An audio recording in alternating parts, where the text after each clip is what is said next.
Hello दोस्तों, आज हम लाइट के बारे में पढ़ने जा रहे हैं। अगर हम लाइट के हिस्ट्री में जाएंगे तो देखेंगे कि कुछ एक्सपर्ट का ये कहना था कि लाइट का जो बिहेवियर है वेव नेचर है, वेव नेचर था। क्यों? ये सही भी है, क्योंकि लाइट का जो कुछ प्रॉपर्टी है वो वेव की प्रॉपर्टी को फॉलो करता था। तो उससे भी ये प्रूफ हो रहा था कि उस टाइम कि लाइट का जो नेचर है वो वेव नेचर है। बट सेम टाइम पे कुछ अलग एक्सपर्ट था, उसका कहना था कि जो लाइट का जो प्रॉपर्टीज है वो पार्टिकल नेचर का प्रॉपर्टीज को फॉलो कर रहा था। और रिसर्च में ये भी पाया गया कि सच में ये लाइट पार्टिकल नेचर का भी ये जो प्रॉपर्टीज है उसको भी फॉलो कर रहा है। इसका मतलब बाद में इसके डिस्कशन करने, बार बार डिस्कशन, बहुत दिनों तक डिस्कशन चला। उसके बाद एक कंक्लूजन आया। कंक्लूजन पे ये हम यहाँ तक पहुँचे कि लाइट का जो बिहेवियर है वो डुअल नेचर है। क्या है? डुअल नेचर है। डुअल नेचर मतलब सम टाइम पार्टिकल लाइट जो है वेव नेचर भी होता है और पार्टिकल नेचर के भी होता है। इसी तरह से हम लाइट को तीन पार्ट में पढ़ेंगे।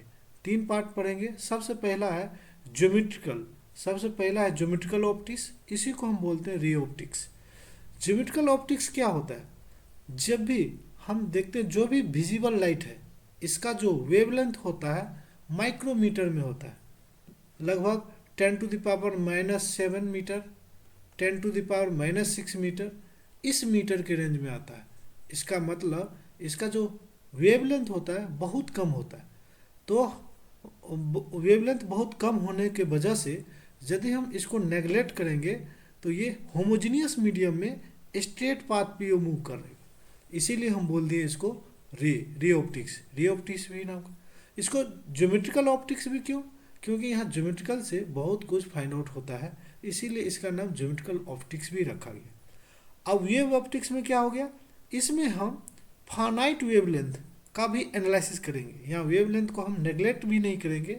वाट ever the value of the wavelength, हम उस वेवलेंथ को कंसीडर करके तब हम इसको एनालाइज करेंगे उस लाइट के बिहेवियर के बारे में।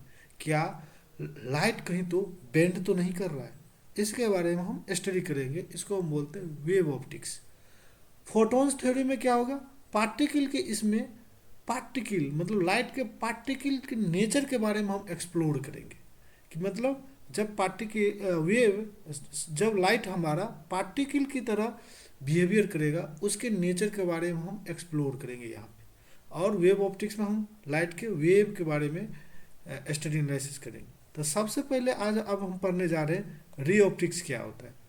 रे ऑप्टिक्स का जो हम सिंपल डिफिनेशन देखेंगे कि जब कंडीशन क्या है, होमोजीनियस मीडियम क्या होगा? यूनिफॉर्म मीडियम होना चाहिए। सपोज हमारा मीडियम यदि एयर है तो हमारा मीडियम एयर ही होना चाहिए through out travelling of the light. यदि हमारा मीडियम ग्लास है तो through out the travelling of the light हमारा मीडियम ग्लास ही होना चाहिए। यदि हमारा मीडियम वाटर है तो through out the travelling of the light हमारा वाटर ही होना चाहिए। तो यानी कि इस मीडियम में यदि हमारा विजिबल लाइट है तो वो स्ट्रेट लाइन पाथ फॉलो करेगा। क्यों? क्योंकि विजिबल रे का जो वेवलेंथ होता है बहुत कम होता है, माइक्रोमीटर के अप्रॉक्स इन ऑर्डर में होता है, जिसको हम नेगलेक्ट कर देंगे। जब नेगलेक्ट कर देंगे तो वहाँ स्ट्रेट लाइन पाथ मूव करता है। इसी को हम बोलते हैं दोस्तों रे ऑप्टिक्स बोलते हैं। तो इसको हम डिफिनेशन से भी पढ़ सकते हैं कि the straight line path along which light travels in A homogeneous medium. Homogeneous मतलब यूनिफॉर्म। जैसे ग्लास रहेगा तो ग्लास, वाटर तो वाटर, एयर तो एयर, इज कॉल्ड रे। इसको हम सिंबल करेंगे। यहाँ से एक रे ऑफ लाइट है, यहाँ पे जैसे मैंने यहाँ पे शो कर रखा है कि यहाँ पे एक रे ऑफ लाइट है, इसको हम बोलते हैं रे ऑफ लाइट। इसको स्केल पे भी हमने इसको बना रखा है। उसके बाद हम जब रे ऑफ लाइट है, क्या हम सिंगल रे ऑफ लाइट की बात करेंगे? नहीं। कभी कभी क्या होता है, एक बंडल ऑफ द लाइट भी होगा। बंडल ऑफ लाइट को हम एक बीम कंसीडर करते हैं। तो यानी कि बंच ऑफ रे मतलब बंडल ऑफ रे को हम क्या बोलते हैं, उसी को हम बी बोलते हैं। तो यदि बंच ऑफ रे लाएगा तो यानी कि ये जो रे होगा तो तीन तरीका में कन्वर्ट कर सकते हैं। क्यों कि सबसे पहले या तो कन्वर्जिंग होगा, कन्वर्जिंग मतलब एक ही पॉइंट पे हमारा जो भी रे आ रहा है सारा का सारा रे आकर के एक पॉइंट पे मर्ज कर रहा है, इसको बोलते हैं कन्वर्जिंग। Converging converging being. और यदि हमारा जो multiple ray of light parallel हो जाए, एक दूसरे से पैरेलल हो जाए, कभी मीट ही नहीं करे, उसको हम बोलते हैं पैरेलल बीम। और जब एक पॉइंट पे कन्वर्ज करे तो कन्वर्जिंग में आ जाए, एक पॉइंट से डाइवर्ज करे हमारा, उसको बोलते हैं डाइवर्जिंग बीम। तो इसको हम एनालिसिस करेंगे, जैसे यहाँ फिगर में स्पष्ट दिखा गया है। देखो बीम तीन प्रकार का होता है। पहला बीम है हमारा कन्वर्जिंग बीम, यहाँ पे कन्वर्जिंग बीम, यहाँ पे एक्सटेंड करेंगे इस रे ऑफ लाइट को तो देखा गया कि एक पॉइंट पे मर्ज कर रहा है, एक पॉइंट पे आकर के ये मर्ज कर रहा है, तो इसी को हम बोलते हैं कन्वर्जिंग बीम। और ये पैरेलल बीम है, रे है चूंकि पैरेलल बीम है तो इसको हम बोलते हैं दोस्तों पैरेलल बीम है तो इसको हम बोलते हैं पैरेलल बीम। और यहाँ पे चूंकि एक पॉइंट से क्या हो रहा है, डाइवर्ज हो रहा है। यदि एक पॉइंट से इसको हम डाइवर्ज होगा तो इसको हम क्या बोलेंगे दोस्तों, ये डाइवर्जिंग बीम बोलेंगे। प्रॉब्लम कर रहा है, बैटरी भी खत्म हो गया लैपटॉप अभी।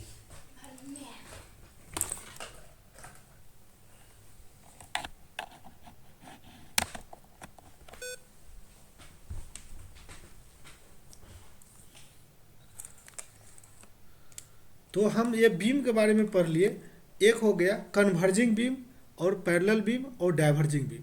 जस्ट इसके बारे में आइडेंटिफिकेशन करना है कि कौन सा बीम, जब बंडल ऑफ बीम होगा कब किस केस में हम कन्वर्जिंग बीम बोलेंगे, किस केस में हम पैरेलल बीम बोलेंगे और किस केस में हम डाइवर्जिंग बीम बोलेंगे। ओके, यदि एक पॉइंट के टुवर्ड्स कन्वर्ज कर रहा हो उसको हम कन्वर्जिंग बीम बोलेंगे, एक पॉइंट से डाइवर्ज हो रहा हो तो उसको हम डाइवर्जिंग बीम होगा, और पैरेलल होगा तो उसको हम पैरेलल बीम बोलेंगे। अब नेमिंग ऑफ द रे बोलेंगे। नेमिंग ऑफ द रे में हम देखेंगे, सपोज एक प्लेन ले लेते हैं, एक मीडियम ले लेते हैं, एक मीडियम, इसका एयर मीडियम है आउटसाइड, इसको हम मान लेते हैं ग्लास। दो मीडियम मतलब मीडियम 1 और ये मीडियम 2 है। तो जब नॉमिनेशन ऑफ द रे करेंगे, सबसे पहले एक प्लेन है, इस पे एक इंसिडेंट रे आया, एक इंसिडेंट रे आया जिसको हम आई बोलते हैं। इसको हम अलग अलग कलर से भी डिनोट कर सकते हैं, समझने में आसानी होगी। इस पे हम एक नॉर्मल ड्रॉ किए, यहाँ पे एक नॉर्मल ड्रॉ किए, नॉर्मल ड्रॉ किए। इसका कुछ पोर्शन ऑफ द लाइट क्या होगा, ये रिफ्लेक्ट कर जाएगा, कुछ पोर्शन ऑफ लाइट रिफ्लेक्ट हो जाएगा और कुछ पोर्शन ऑफ द लाइट हमारा रिफ्लेक्ट हो जाएगा और कुछ पोर्शन ऑफ लाइट हमारा एब्जॉर्ब कर जाता है, जिसको heating effect of the light बोलते हैं। अभी हम उसको डिस्कशन नहीं करेंगे, अभी हम दो केस बोलते हैं। चूँकि अभी नेमिंग ऑफ द रे करते हैं, किस रे को हम क्या नाम रखते हैं। सबसे पहला रे जो आई, जो सरफेस पे टकराने से पहले जो रे है उसको हम इंसिडेंट रे बोलते हैं, इंसिडेंट रे, इंसिडेंट रे। और जो रिफ्लेक्ट हुआ सेम प्लेन, मतलब जो भी प्लेन से टकराने के बाद बाउंस हुआ सेम मीडियम में, उसको हम बोलते हैं रिफ्लेक्टेड रे, रिफ्लेक्टेड रे। और कुछ पोर्शन ऑफ द लाइट इस मीडियम में ही पेनेट्रेट कर गया, उसको हम बोलते हैं refraction of the light, refraction या रिफ्रैक्टेड रे, रिफ्रैक्टेड रे। और ये तो हमारा नॉर्मल हो गया, ओके। तो इसको हम बोलते हैं नोमेनक्लेचर रूल। इसमें हम देखेंगे ये नॉर्मल के साथ जो भी एंगल बनता है उसको एंगल ऑफ इंसिडेंस बोलेंगे। रिफ्लेक्टेड रे और नॉर्मल के साथ जो भी एंगल बनता है उसको हम रिफ्लेक्टेड रे आर बोलेंगे। और ये रिफ्लेक्टेड रे और इंसिडेंट नॉर्मल के साथ जो भी एंगल बनता है उसको हम एंगल ऑफ रिफ्रैक्शन बोलेंगे। इसको आर डेक्स से डिनोट करते हैं।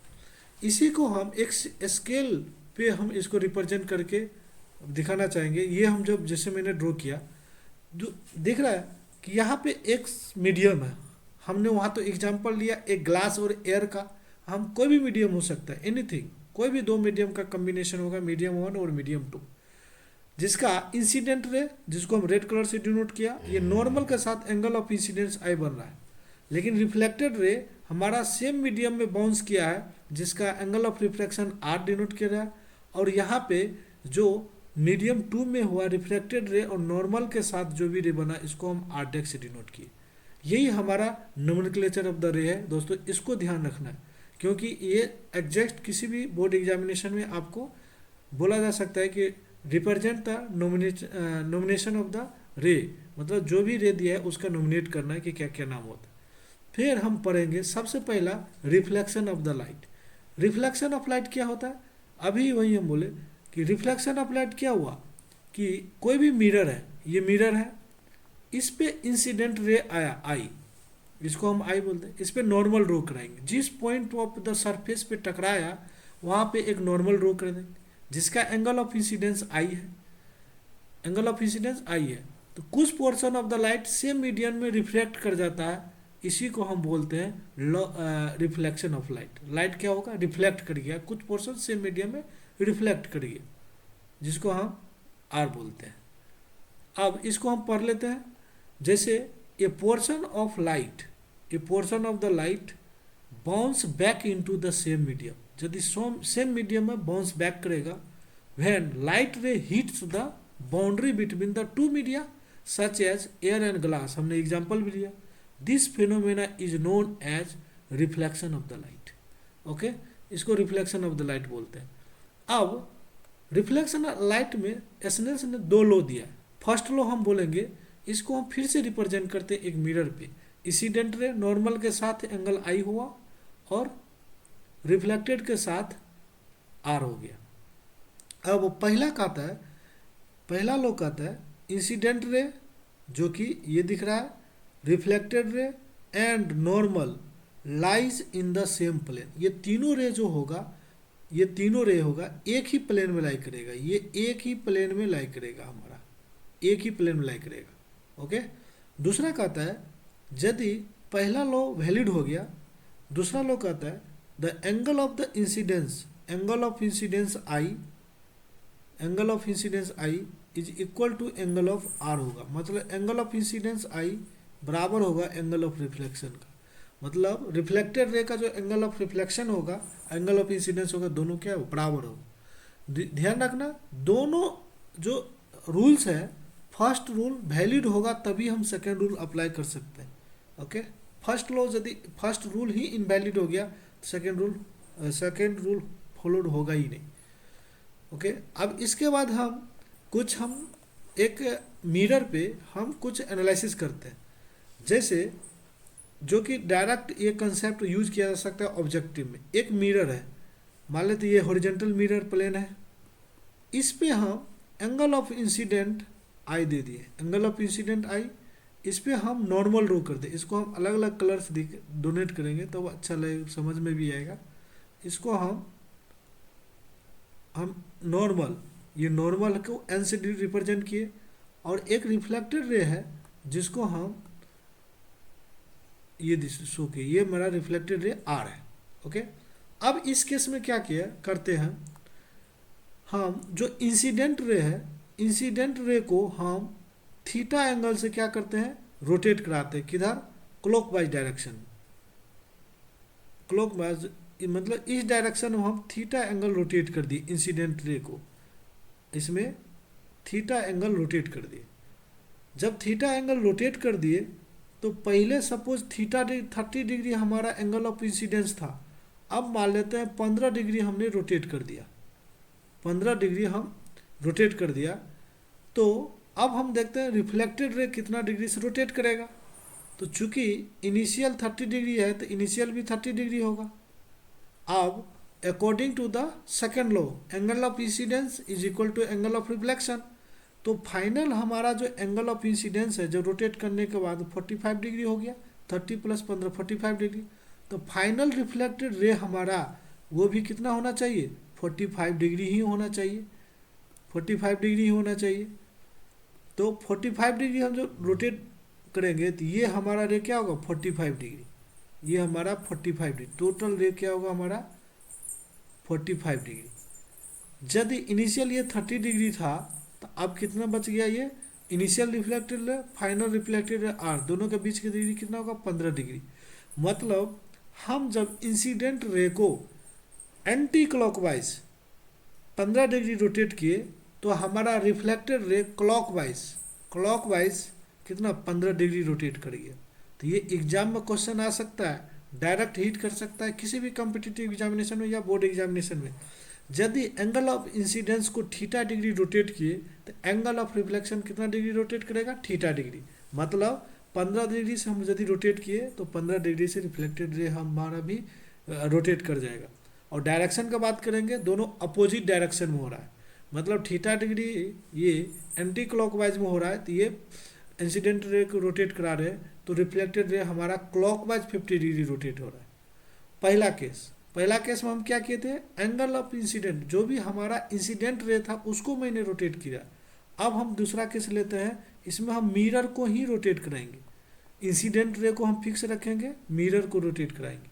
तो हमारा ये एंगल ऑफ इंसिडेंस है, मान लेते ये हमारा एंगल ऑफ इंसिडेंस आई है। इसको भी फिर डिफरेंट कलर से हम डिनोट करेंगे। तो सपोज मेरा ये नॉर्मल है, ये नॉर्मल है, और इनिशियल हमारा जो रिफ्लेक्टेड रे होगा सेम होगा, क्योंकि सेकेंड लॉ क्या कहता है, एंगल ऑफ इंसिडेंस। सपोज ये भी मान लेते मैंने 30 डिग्री, तो ये भी रिफ्लेक्टेड रे कितना हो जाएगा हमारा 30 डिग्री हो जाएगा। अब हम क्या करते हैं, मिरर को ही रोटेट कर देते हैं कि मिरर, फाइनल मिरर जो हमारा होगा, ये ले लेते वो येलो कलर। जैसे मेरा ये मिरर हो गया, ये मेरे मिरर को मैंने रोटेट कर दिया, ये मिरर को रोटेट कर दिया इस पॉइंट पे ही, कितना से 15 डिग्री मान लेते हैं हम। 15 डिग्री वैल्यू पे अभी चर्चा करेंगे, उसके बाद कंपेयर कर लेंगे थीटा से, एक फॉर्मूला बन जाएगा।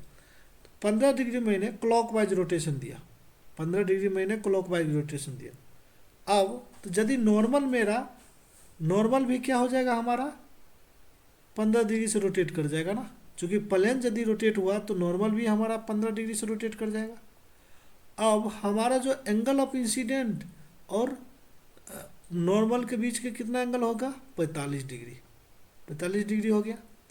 अब रिफ्लेक्टेड रे क्या होगा उसके बीच में हम डिस्कशन करेंगे। मान लेते हैं ये मेरा रिफ्लेक्टेड रे है, जो हमारा रिफ्लेक्टेड रे, फाइनल रिफ्लेक्टेड रे हमारा आर है, आर डेक्स है। अब इनिशियल और ये हमारा वैल्यू फाइंड आउट करना है कि ये कितना होगा। ओके, तो हम यहाँ से ये कह सकते हैं कि ये जो 15 डिग्री है, ये टोटल 30 डिग्री है, तो ये हमारा क्या होगा 15 डिग्री होगा। और by the law, second law, angle of incidence और एंगल ऑफ रिफ्लेक्शन दोनों बराबर होना चाहिए। चूँकि final angle of incidence 45 degree हुआ तो रिफ्लेक्टेड रे भी हमारा कितना डिग्री होगा 45 डिग्री ही होगा, क्योंकि एज पर द लॉ यही कहता है, ये हमारा कितना होगा 45 डिग्री होगा, 45 डिग्री होगा। और ये हमारा 15 डिग्री है तो ये एंगल हमारा कितना होगा 30 डिग्री। इसका मतलब जब हम मिरर को क्लॉकवाइज रोटेट किए कितना 15 डिग्री से, तो हमारा रिफ्लेक्टेड रे 30 डिग्री से रोटेट कर रहा है। मतलब यदि theta angle anti clockwise, sorry clockwise rotate करोगे तो रिफ्लेक्टेड रे हमारा क्लॉकवाइज सेम डायरेक्शन में ही रोटेट करेगा, लेकिन थीटा 2 टाइम्स हो रहा है। पहला केस में क्या था, जब हमारा incident ray anti clockwise 15 degree rotate हो रहा है तो reflected ray clockwise 15 degree rotate हो रहा है, दोनों में डिफरेंस है। न्यूमेरिकल बात जाएंगे, इसमें थीटा डिग्री रोटेशन दिए इंसिडेंट रे में तो थीटा डिग्री रोटेट कर गया हमारा रिफ्लेक्टेड रे। इसमें भी मैग्नीट्यूड बाय, यदि थीटा डिग्री मिरर को रोटेट किए तो 2 थीटा डिग्री रिफ्लेक्टेड रे हमारा रोटेट कर गया। लेकिन हम डायरेक्शन पे जाएंगे तो अपोजिट डायरेक्शन होता है। जब हम इंसिडेंट रे को हम रोटेट कराएंगे, जब मिरर को रोटेट करेंगे तो सेम डायरेक्शन होगा। ओके, इतना चीज़ ध्यान रखना। ये डायरेक्ट ये रिजल्ट यूज कर सकते हो, क्योंकि इसको बार बार आप ड्राइव नहीं कर सकते हो। एक बार ड्राइव करने से इसको माइंड में मैकअप यूज कर सकते हैं, और इस रिजल्ट को हम डायरेक्टली किसी भी कॉम्पिटिटिव या बोर्ड एग्जामिनेशन को ऑब्जेक्टिव सॉल्व कर सकते हैं, मल्टीपल चॉइस क्वेश्चन सॉल्व कर सकते हैं, जो कि हमारा बहुत टाइम का सेविंग कर सकता है। Okay, thank you.